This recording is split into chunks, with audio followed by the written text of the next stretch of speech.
Okay, everyone, welcome to Otaku Talk. It's me, your boy, your host, OD, and today we'll be reviewing and analyzing chapter 344 of My Hero Academia. Wow, I can't believe we are finally here, the ultimate clash between, heroes versus villains. This is going to be an exciting chapter to get into and to talk about. Before I do that though, if this is your first time on this channel or you've been here before but haven't done so already, would greatly appreciate if you could, do me a solid, like, share, subscribe, help a homie out. Also, somewhat big announcement, not that big, but this will be my last time in this studio. Yep, I am going to be moving tomorrow. So this will probably be the last video I shoot here. Yeah, most likely, but yeah, I'm gonna miss it. Not gonna lie to you, this has been my favorite setup of the 3 setups I've had. So yeah, gonna miss it. I don't know how I'm gonna set it up at the new spot. I don't even think I have a lot of room at the new spot. It's not gonna look as nice as this, unfortunately, but I'm gonna make it work. I'm gonna figure things out. But yeah, end of a little mini era. Anyway, without much further ado, let's get into this review.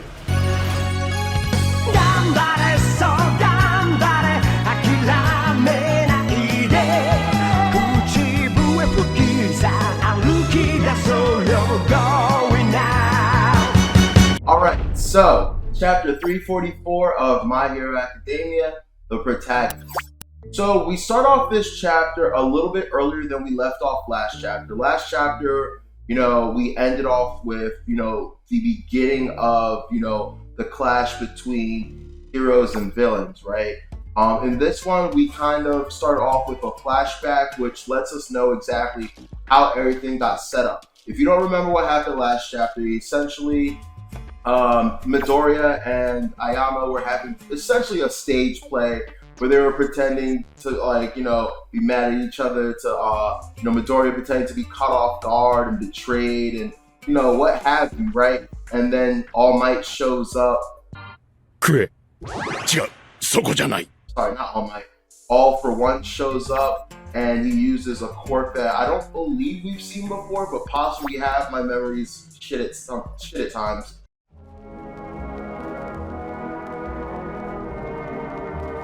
But he uses a quirk to teleport all these villains here, and then we see all of a sudden heroes teleporting in using a quirk that looked a lot like the Shadow Dude from earlier, the same one that helped infiltrate, UA and was like the right-hand man of All for One, right?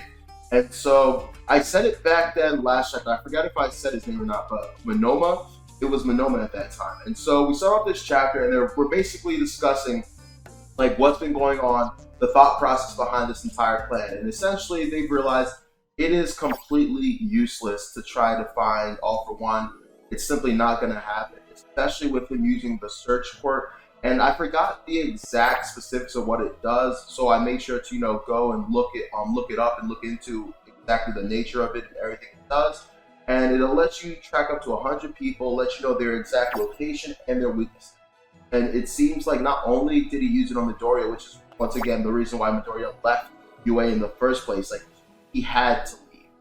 He had to leave. And I know I gave him a lot of shit before, and I was like, wouldn't you just be better off, staying amongst, superpowered individuals to all look out for each other? But I understand that Midoriya would have felt some type of way if, because of his actions, because of his selfishness, quote unquote, staying there and exposing his friends to danger of anything that happened to them, he would have felt directly responsible, so I get that. It also makes me wonder what happened to the other 99 heroes that Search was used on, if he did use the max capacity of Search, and if they just got to chill because All for One was just kind of hyper focused on Midoriya, or if there's some behind the scenes stuff that happened to them.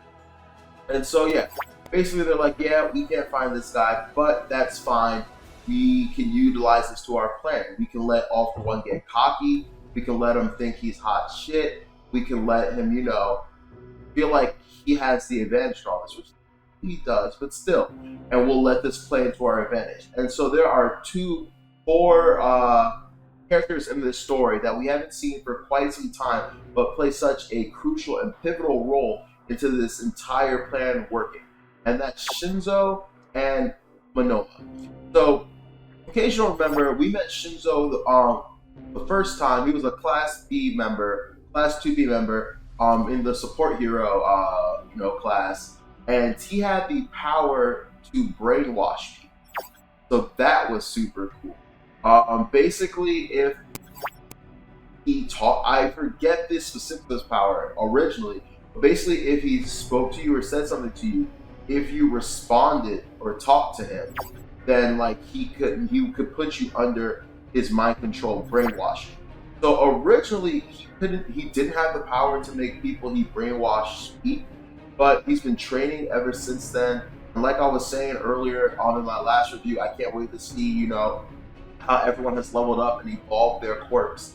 And the way he did is he can now control like their speech, let them talk. And we must expect another blow to be struck, almost immediately. And so last review I was saying, All For One seemed pretty confident in his ability to discern whether or not someone was lying to him. And I was thinking that, of course, could be some form of quirk. Maybe he has something kind of similar to Daredevil, where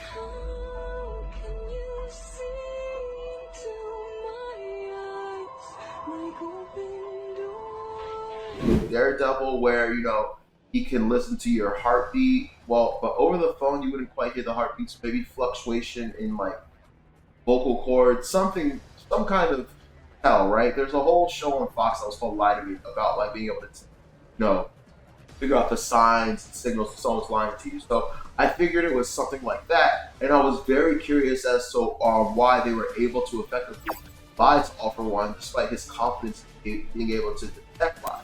And so it seems like because they were brainwashed, they were able to convey the information that needed to be conveyed without giving any tells, without, leaking any, intentions and stuff like that, right? So that was honestly a phenomenal plan. And can I just say, Shinzo looks clean as hell right now. I love his superhero outfit. When everyone was flocking to him like, oh my god, you look dope, I was like, I concur. He looks amazing right now. And I love that he also uses the capture bandages that his sensei Aizawa used. That was really cool. Speaking of Aizawa, I'm really kind of sad / disappointed / upset / confused as to why he can no longer use his quirk. Like, his quirk wasn't stolen. All he did was lose an eye.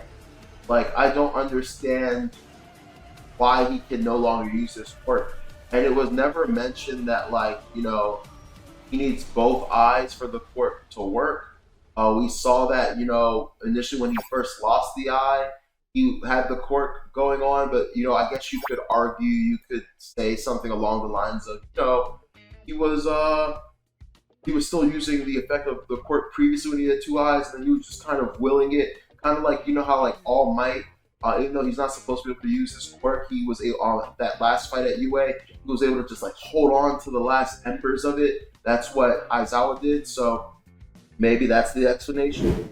So that takes care of the first part of the plan, right?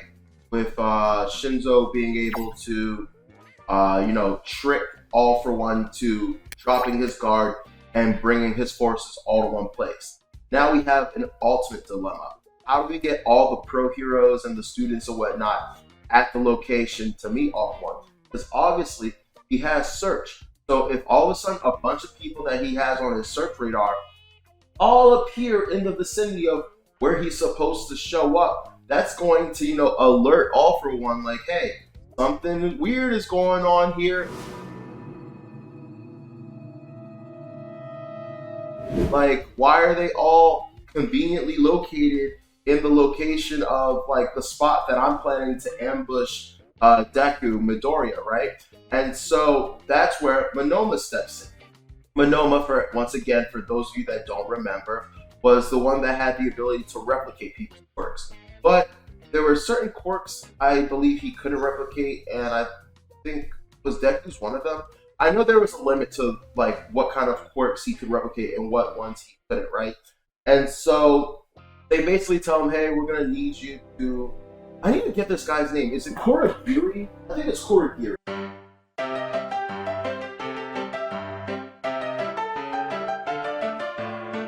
Yeah. So poor Giri is still in some kind of weird vegetative state, right? And so Monoma, that's where Monoma steps in. He's basically, guys, I was like, hey man, I couldn't reach him. I don't know if he's cool anymore. I don't know if he's my old homie anymore. But all I do know is, in order for this plan to work out, we're going to need his power. And so Monoma's like, are you kidding me? You need me to steal his power and figure out how to use it all within, was it a week they said, or a couple of days? I forget the exact time, but that's not what's important. And I'm not gonna lie, I'm not trying to be petty. I'm not trying to be petty, but he gets all hype. He gets all up in his like feelings, and he's like, they always told me my quirk was good. My quirk was the quirk of a side character, but look at me now. I'm the protagonist, and I'm like, the money in the bank. Kimiwa, Kokoni Kirubakata Wanakata. He did. Hey, what's this guy talking about? Here's a villain! Here's a villain! No, you're not. No, you're not. I'm sorry. I feel you, but you're having a Rock Lee moment. You get to pop off right now real quick. You get to do something really cool right now. You get to have your little moment. But right after this, you're going to fade into obscurity. You're not going to be relevant again. I will put any amount of money, you will not be relevant again. Here comes the money. Here we go. Money talk. Here comes the money. Like, we needed you to get the heroes here. You did that thing. You were a glorified mule in a cart. Like, fucked up, but it's true. And I was just, the whole time I was reading, I was just laughing to myself because I was like,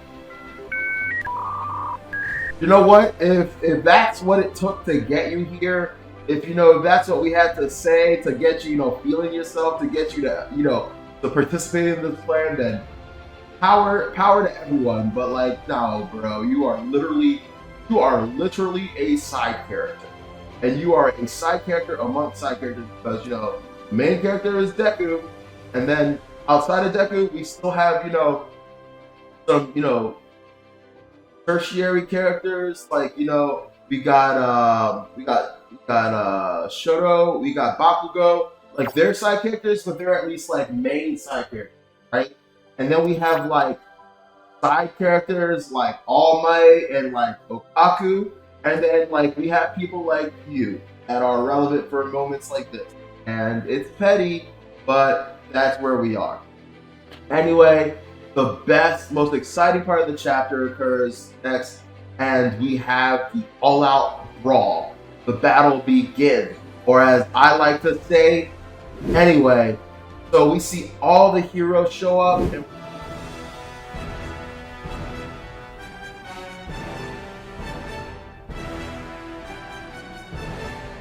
once again, my girl Mirko is looking great. We get a better look at her prosthetic, and it looks disgusting. I can't wait to see her in some panels just messing some villains up. Can't wait to see in the anime how her prosthetic looks and how it looks utilized and stuff like that. And so something happens where All Might says, okay, deploy Troy, deploy something else, and there are these little like dome-shaped capsules that come out, and I think encapsulate the villains. I wasn't quite sure. The drawing was a little bit, but it looks like it encapsulates the villains, and it looks like the plan is divide and conquer. Now, One For All is a little bit confused. He's kind of like, what's the point of this? Like, I can break out of this, right?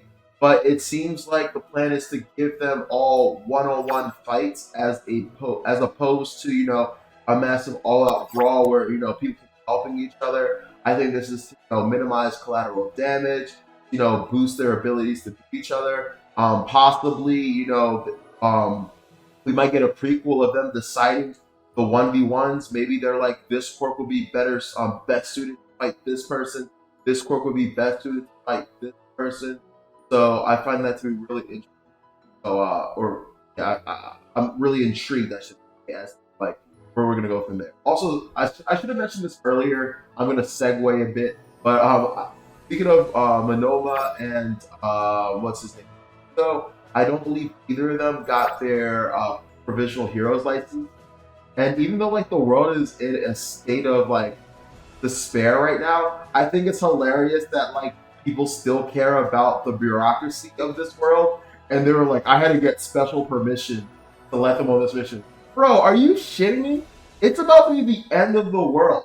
All for One is trying to take over. And you guys are still caring about stuff like licenses and stuff. And I guess you could argue, like, it doesn't matter. Like, it doesn't matter. You should always do things by the book. Blah, blah, blah, blah, blah, blah, yada, yada, yada. There's still heroes. There's still rules. There's still law and order. But, like, I don't know. That kind of cracked me up. Also, I kind of skipped ahead to the dome thing. Something else I wanted to mention was immediately once they both get teleported there, Zabi sees his dad, and immediately it is on site. It is on site. He jumps at him. He is ready to fight him. I think, Tamura is basically like, hey, chill. And he's like, don't tell me what to do, leader. And that cracked me up because it's like, literally, he's like, it would have been funny if, that's funny if he was like, don't tell me what to do, boss. like the dude that's actually supposed to tell you what to do and is in charge, you actively told, don't tell me what to do. And I wonder if that's just what kind of relationship they have, if Dobby is allowed to do that, if he got ahead of himself, and tomorrow was like, all right, I'm gonna let it fly now because you're kind of helping him, but don't think I forgot that shit. I'll bend you over and whoop that ass later for disrespecting me for disobeying rank, right? So goes to attack Endeavor ASAP, and then immediately Shoto shows up and just blocks the mess out of his attack with his ice, and then he calls him idiot brother. And I just like, for some reason when he did that, I just pictured in my head Todoroki, like a female version of Todoroki going, Boka-ni-chan! お兄ちゃんが大好き。うふ like, you Boka-ni-chan. Like, I don't know why. It was just too funny. Like, that's just how it seemed. So, yeah, that's pretty much the extent of what we got in this chapter.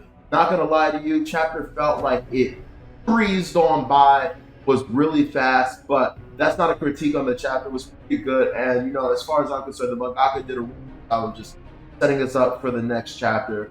Not gonna lie, was kind of disappointed. Thought this chapter was going to be the chapter in which the brawl occurred, and instead we kind of got set up for the fight, and then the very, very beginning of the fight, but not the real fight yet. And then I guess breaking up into the groups. I'm wondering as far as the domes, because from what it seemed like, once again, the drawings confused me. It seems like only the villains are in the domes. Maybe I misunderstood, and both the hero that's supposed to fight and the villain that's supposed to fight are in the domes. But I was wondering if maybe I know I just said Monoma's not relevant again. You know what I meant. Maybe Monoma will teleport them each individually in the domes. But then again, why wouldn't All for One just teleport them out? So I'm very curious to see what happens. Yeah, what did you guys think about this chapter? Are you guys excited for the fight? Do you think that do you think this is like the end? Do you think like this is the culmination of the entire series? That once this battle finishes, it's all over? Do you think that maybe it's gonna be like a really tough fought fight, and where either the heroes almost win or the villains are about to win, and then something happens and they have to kind of break up and kind of they both have to fall back and retreat, and the story's gonna continue, but we're gonna come back to this. Anyway, thank you guys for watching. This has been Otaku Talk. I'm your host OD. Have a great weekend. Please make sure to like, share, subscribe. Take care.